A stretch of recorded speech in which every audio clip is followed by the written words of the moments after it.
Well, I'll explain the entire XEP60 here, okay? So, first I'd like to introduce Karim. Karim, who is working with me on Pubsub, is right now working on the new version of Pubsub that will be available in Ijabird 3. So, Karim is working on a kind of rewrite, improvement, bringing more robustness in code. Maybe you want to have a few words on the new Pubsub? Okay. Good morning all, and I'm Karim Gemayel. I'm a programmer assistant working mainly assisting Christophe, who's working also Pubsub. I'm currently rewriting Pubsub, the Pubsub backend, because we're also moving from a new, how do you say, new library for Ijabird 3. And now I'm working on a new architecture which will be more modular, more easily extensible, and so it's going to be easier to implement private extensions, like including all the parts of the process, like parsing and the core API and the database and the broadcast. So hopefully, starting from a basic implementation, it can be easily extensible in a plugin. But I'm still working on it, so we'll see what will I lead to. Okay, thanks, Karim. So, let's introduce very quickly simple functioning of Pubsub. You create some nodes, you want to push anything you want. You're more likely publishing things on that node, and then users can subscribe to the node and be notified of events. This is a big picture. What can we use from the Pubsub specification in order to make mobile application working easier and exploit the new feature we call microblogging? On your mobile phone, you want to push things. You want to push your status. You want to share URL. Anyway, you want to push things that we may call some short messages, and you want people being notified in almost real time. So we could use Pubsub, but Pubsub is quite complicated to use, and this is a very vast specification. You have a lot of options. It's not very easy to understand the whole thing of Pubsub. So the idea is to use a sub part of Pubsub, very simple part. Take the 4 or 5 simplest use case, remove everything we don't want, and just use it to do what we call microblogging. So let's see how can this work. First of all, let's say I'm a user, I want to push something. So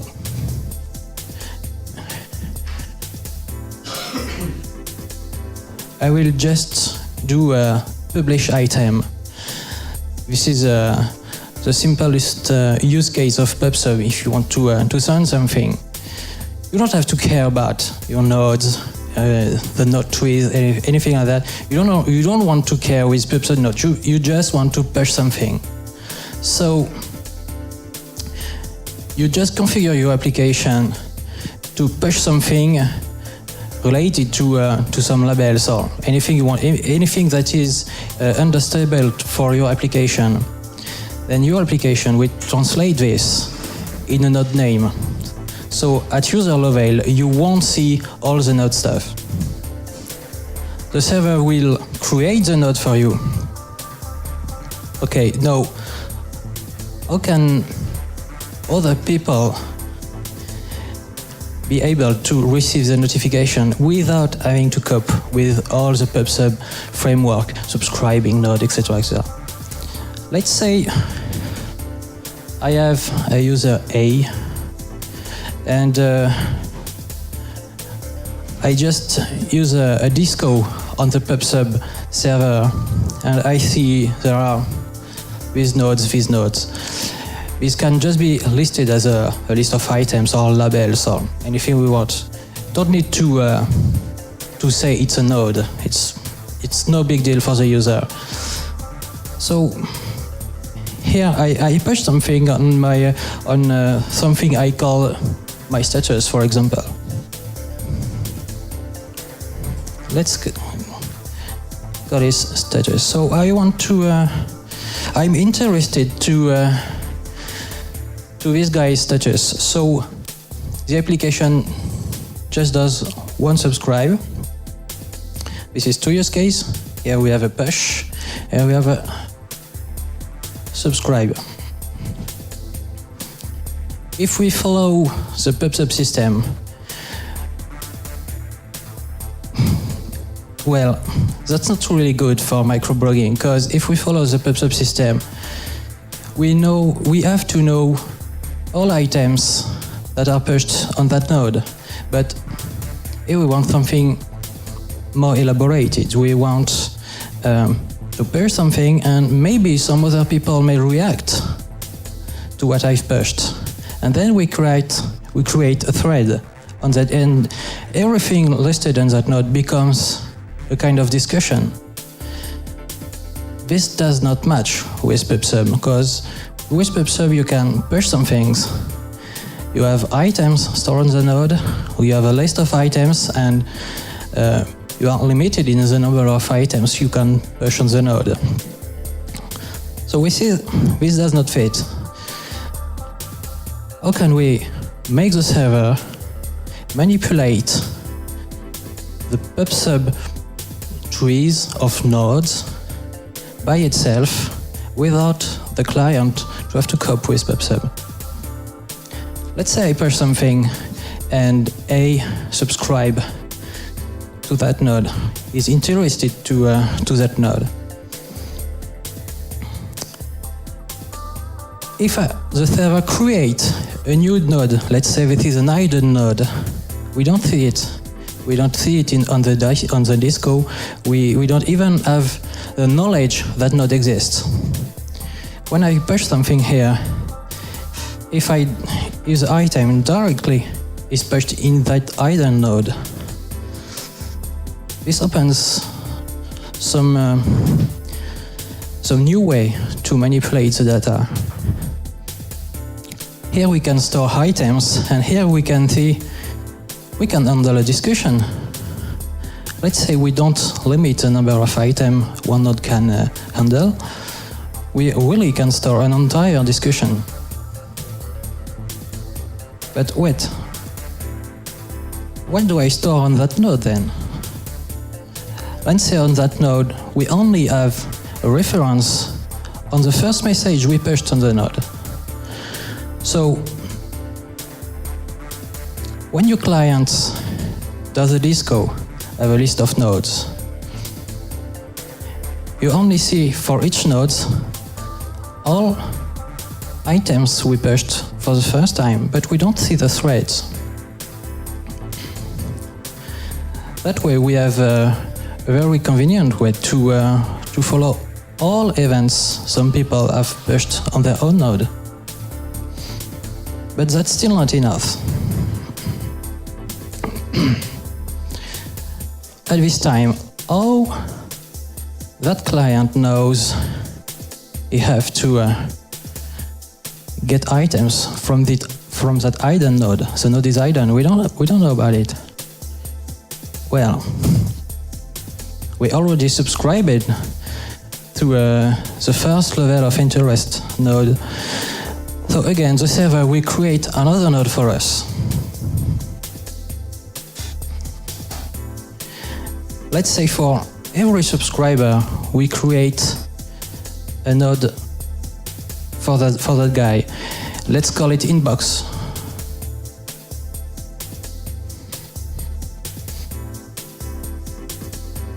And let's say again, for every item that it pushed in the Pubsub, we forward the message to the inbox node of the user who subscribed.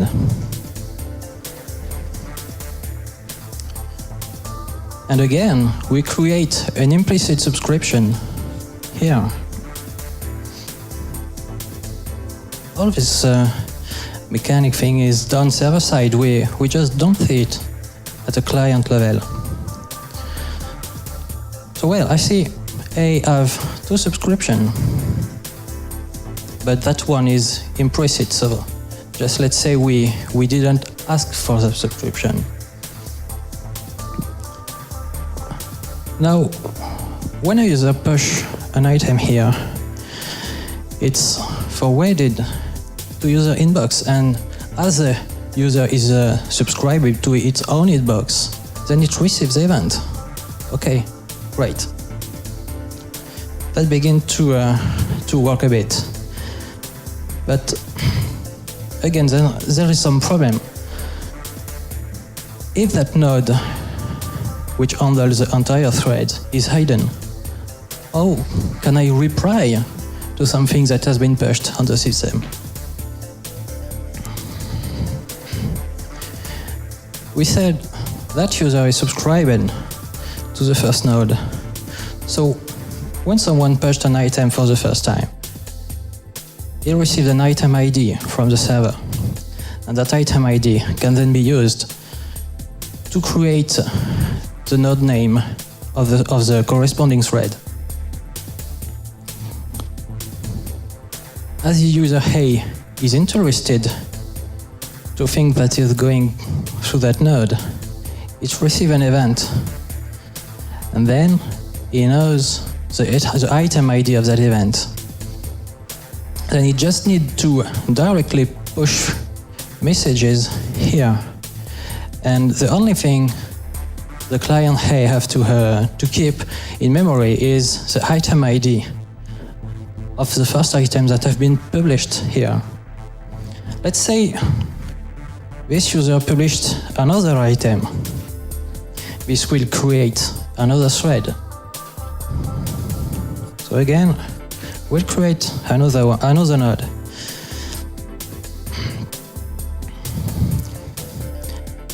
At this time, the item is still forwarded to the user inbox, and then the user again receives the item that has been stored here. He knows that second item ID. So when user A wants to react to what he's seen, he just know about that item ID. The entire node name is internal rule. We just don't need to cope with that. The client can build the node name for us.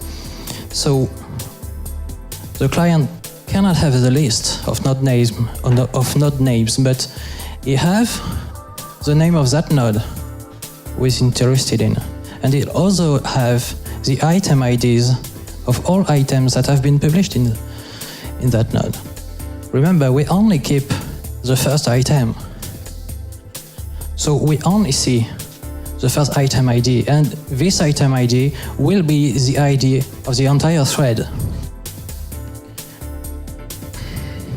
That way of cascading things allow us to use Pubsub in order to do microblogging. But the interesting fact is, if the server is able to cope with that node, create the inbox without the client having to ask for it, the client only have to be able to handle 2 use cases: the push, publish item, and the subscribe.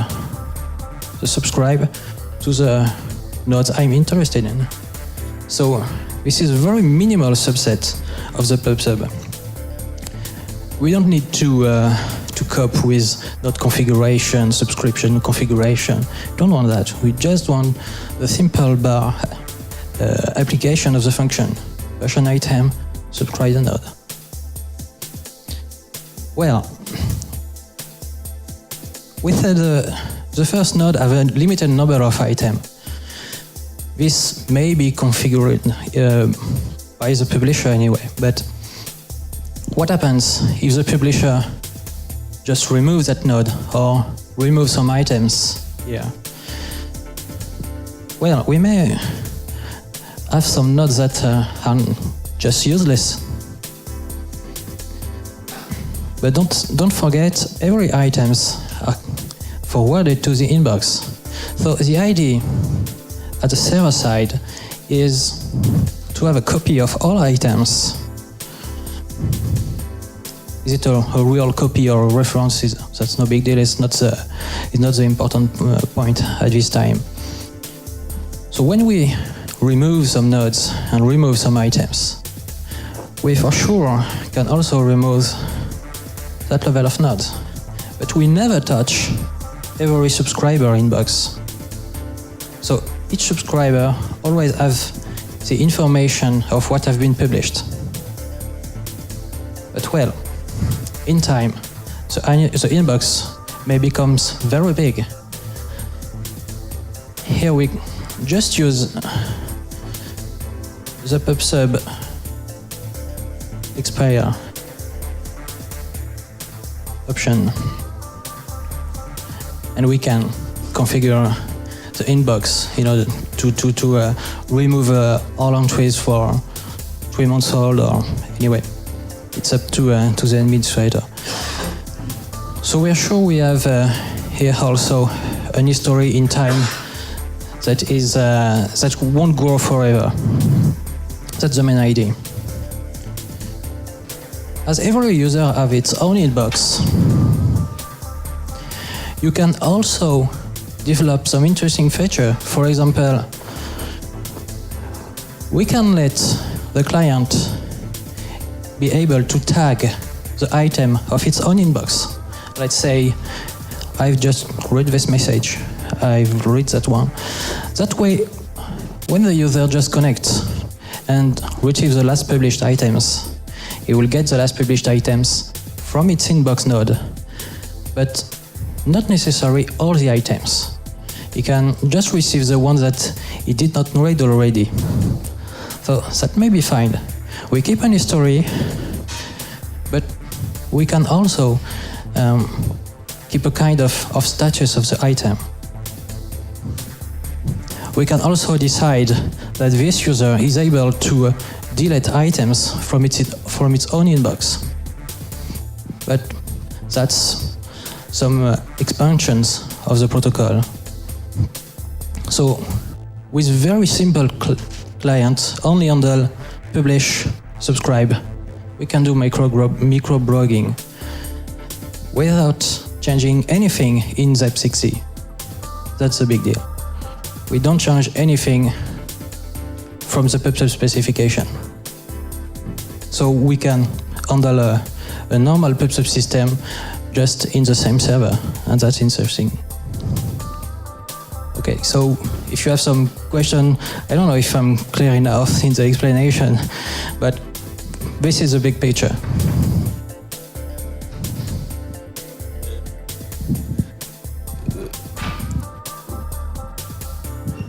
If we take the Twitter example as a canonical example for microblogging, you don't really have, it is somewhat distributed, let's say. You don't really have threads, which means someone will publish something. You might have seen it through a retweet, which is a beginning of a thread, but of a with very specific semantics.